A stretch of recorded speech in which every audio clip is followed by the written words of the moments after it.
A pergunta que todo mundo me faz, eu vou responder nesse vídeo. Você é de direita, Ju? Por que você não vota no Flávio Bolsonaro? A gente precisa enfrentar a corrupção com todas as nossas forças, que ela já se misturou a todas as áreas. E a gente tá vendo aí INSS, questão de saúde, Banco Master, envolvendo o judiciário do Brasil. E justamente a elite, né, do judiciário. Então, a gente precisa entrar com uma ênfase muito grande em combate à corrupção. A gente, inclusive, já havia feito isso na época em que o Jair Bolsonaro foi eleito, exatamente com o intuito de que ele trouxesse essa mudança. Só que a gente esqueceu que Bolsonaro, já deputado há 30 anos, tinha 2 projetinhos de lei aprovado, e foi ele mesmo que ajudou a desmantelar a Lava Jato, colocando o líder lá da PGR, um petista, que não gosta de prender político. Mas ele jamais faria isso. Pra que ele faria isso? Eu não queria que isso acontecesse. É porque era muita pressão, era tudo muito difícil. Então vamos lá. Quando a gente olha pra Flávio Bolsonaro, que é ainda pior, né? O Flávio, ele é uma das piores representações do que é a família Bolsonaro, né? Então, pensa o seguinte comigo. Imagina que existem lá funcionários que trabalham na Assembleia, no gabinete, curiosamente, de Flávio Bolsonaro, e eles, toda vez que eles recebem um salário, eles sacam 90% no mesmo dia em dinheiro. 90% do salário em dinheiro. Estranho, né? E aí a loja de chocolate que Flávio é dono, recebia, no mesmo dia em que os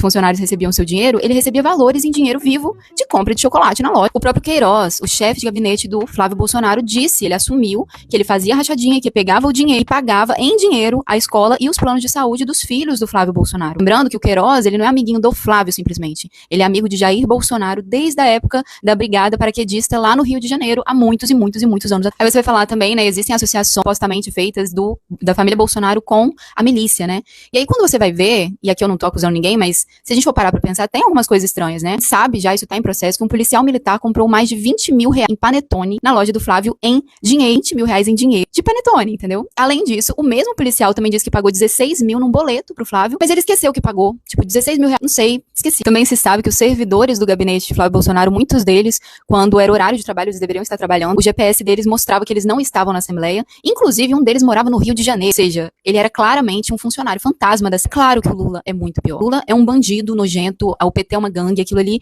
é o lixo da escória do Brasil, sabe? Isso é fato. Entretanto, a gente não pode achar que a nossa esperança contra a corrupção em uma família que tá cheia de rabo preso. As pessoas não vão fazer nada como não fizeram até hoje. O próprio Flávio Bolsonaro já falou no Roda Viva que ele é contra impeachment de ministro do STF. Eles não vão se manifestar contra tudo isso que tá acontecendo. O Gilmar Mendes é responsável por arquivar os processos do Flávio Bolsonaro. Caso contrário, eles estariam presos, inclusive o Flávio. O próprio Flávio Bolsonaro votou a favor do fundo eleitoral 4 vezes. E aí, quando perguntaram pra ele, assim, como que isso aconteceu, ele falou que ele apertou errado, sem querer o botão. É o único trabalho dele apertar aquele botão, ele apertou o botão errado 4 vezes, pra aumentar o fundão eleitoral, inclusive para o PT. Tá? Então, além disso, além do Flávio, a gente também já viu o Eduardo Bolsonaro na própria Câmara, tem as imagens disso, ele falando que era bom que o Lula fosse solto, porque aí ele ia reavivar os ânimos pro Bolsonaro ganhar as eleições de novo. Então eu quero que você entenda que a gente tá lidando com uma família de corruptos também, e que tem o rabo preso, e que não vão fazer nada para que exista uma mudança no sentido de resolver a corrupção política do nosso país. E a gente tá tendo uma chance única de eleger uma pessoa diferente, de